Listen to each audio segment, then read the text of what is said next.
Ilustrasi cerita yang selanjutnya adalah tentang penawaran anak-anak. Nah, kita pelajari sama-sama ya. Ilustrasi cerita penawaran, jika kalian sedang berjalan di pasar Car Free Day, banyak kan pedagang yang menawarkan dagangan kepada kalian, kepada kita. Berbagai cara mereka lakukan untuk menarik konsumen, agar barang yang ditawarkan mengundang pembeli. Kemudian, hal yang harus kalian perhatikan adalah hukum penawaran anak-anak. Apa sih bunyinya hukum penawaran? Hukum penawaran berbunyi demikian. Semakin tinggi harga, semakin banyak jumlah barang yang bersedia ditawarkan. Sebaliknya, semakin rendah harga, semakin sedikit jumlah barang yang bersedia ditawarkan.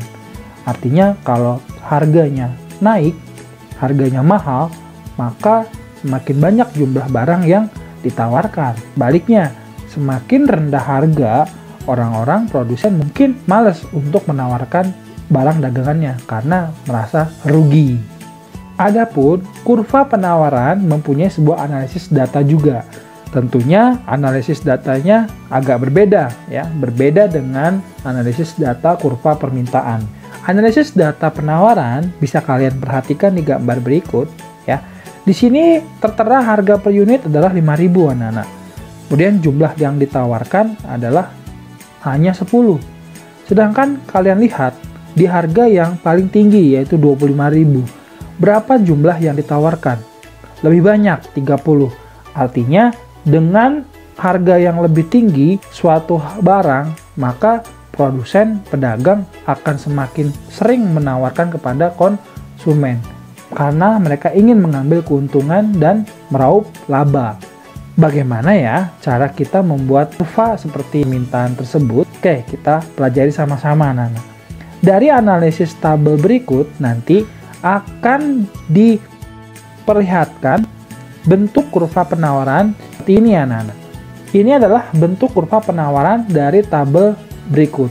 Kurva penawaran ini itu berbeda pastinya dengan kurva permintaan. Ya, kurva ini adalah kebalikannya dari kurva permintaan.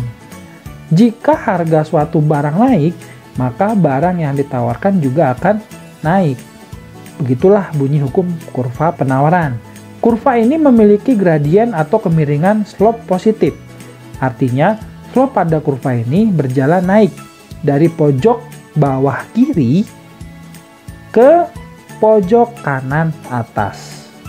Berbeda ya, pasti bentuknya seperti kurva permintaan.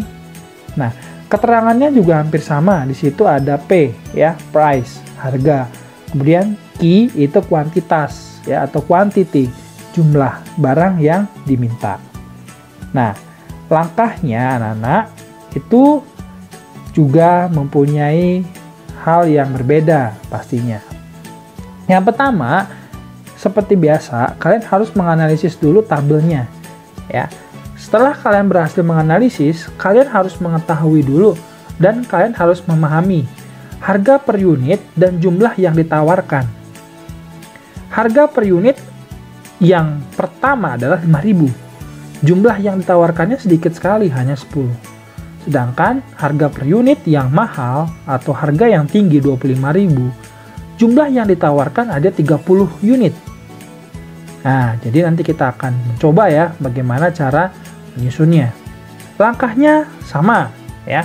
Kalian harus membuat garis dulu ya, garis segitiga siku-siku ya, seperti istilah matematikanya, dan wajib mencantumkan P dan Q di masing-masing ujung garis ya.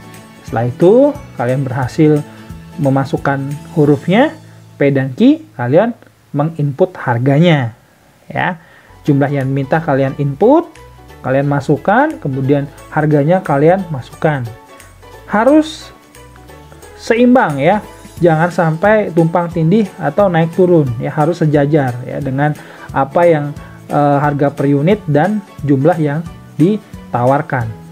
Nah, kemudian setelah kalian berhasil memasukkan harga per unit dan jumlah yang ditawarkan, nanti akan tampil seperti contoh gambar nomor 4 anak-anak ya.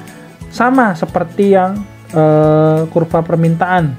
kalian juga harus membuat garis putus-putus yang dimulai dari angka 5.000, harga 5.000 ya. Harga paling kecil kalian masukkan dulu ya, sampai dengan harga yang paling besar ya. Setelah itu kalian masukkan sesuai dengan jumlah yang dimintanya. 5.000 10, kemudian 10.000 20, 15.000 15, 20 25, 25.000 dan 30. Nah, kalian buat garis putus-putusnya seperti itu.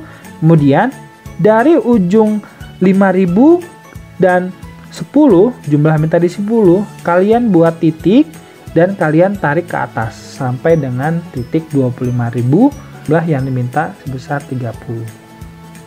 Ya. Nah, seperti itu aja anak-anak. Cara membuatnya mudah sekali ya. Kalian perhatikan saja dengan baik-baik cara memasukkannya, dan jangan sampai salah. Harga per unitnya dimulai dulu dari yang terendah ya, kemudian sampai yang terbesar ya. Itu anak-anak cara pembuatan kurva penawarannya. Mungkin nanti kalau misalkan kalian masih bingung dan masih belum jelas, kalian bisa bertanya sama Bapak di kolom komentar. Itu aja anak-anak ya. Selalu sehat dan selalu semangat. Selamat belajar. Tuhan memberkati.